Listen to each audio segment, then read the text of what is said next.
Thanks. Well, because of the current public health pandemic, the Kern County Clerk is proposing all voters receive a vote-by-mail ballot for the November election. 23 ABC's Kylie Walker was at today's Board of Supervisors meeting when the item to switch to mail ballots was shut down by a majority of the board. I believe that voting, dropping a ballot in a box, is a foundational element, principle of being an American. During Tuesday's meeting, all supervisors voted against the item except for Leticia Perez, the only one voting in favor. It appears as though there is not support to do what you're asking, which is truly astonishing to me, but I don't get to make the decisions up here. The biggest concern for the majority of the board was voter fraud, something the district attorney's office agrees with.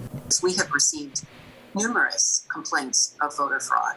We've received about 150 accusations of voter fraud since 2016.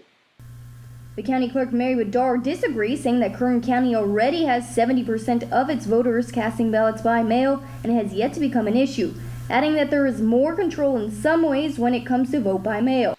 You know, there has never been in Kern County, in my experience, any kind of widespread voter fraud.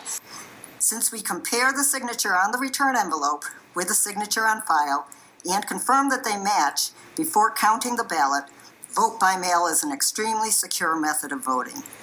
23 ABC reached out to political analyst Alan Bowler about mail-in ballots and the potential for voter fraud happening.